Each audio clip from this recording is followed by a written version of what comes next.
लंबे समय से ओल्ड पेंशन स्कीम को बहाल करने की मांग कर रहे सरकारी कर्मचारियों को केंद्र सरकार ने बड़ा तोहफा दे दिया है।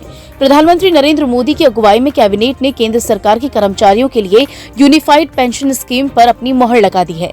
इसमें कुछ बदलाव जरूर किए गए हैं, लेकिन ये काफी हद तक पुरानी पेंशन स्कीम की तरह ही है। यूनिफाइड पेंशन स्कीम से 23 लाख सरकारी कर्मचारियों को फायदा मिलेगा।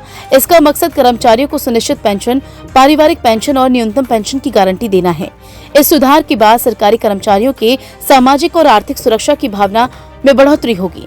इस योजना को 1 अप्रैल 2025 को लागू किया जाएगा। राज्य सरकारें भी चाहे तो इस योजना को लागू कर सकेंगी।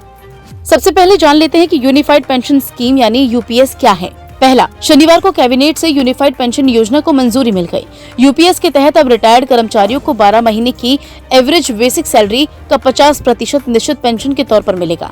हालांकि ये पेंशन पाने के लिए कर्मचारियों को कम से कम 25 साल तक सर्विस देनी होगी। दूसरा, सेवा के दौरान अगर कर्मचारी की मौत हो जाती है तो परिवार को एक निश्चित पेंशन दी जाएगी, जो रिटायर्ड सरकारी कर्मचारी को मिलने वाली पेंशन का 60% होगा। तीसरा, मिनिमम एश्योर्ड पेंशन भी दी जाएगी।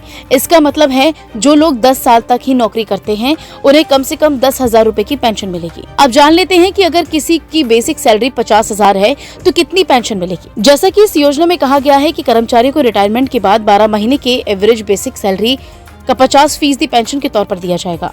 इस हिसाब से अगर जोड़ा जाए तो आप एक सरकारी कर्मचारी हैं और आप एनपीएस की जगह यूपीएस को चुनते हैं और आपकी आखिर के 12 महीने की एवरेज बेसिक पेंशन 50,000 रूपए है, तो इस योजना के जरिए आपको रिटायरमेंट के बाद हर महीने 25,000 रूपए की पेंशन मिलेगी। हालांकि इसके बाद महंगाई राहत यानी डीआर अलग से जोड़ा जाएगा।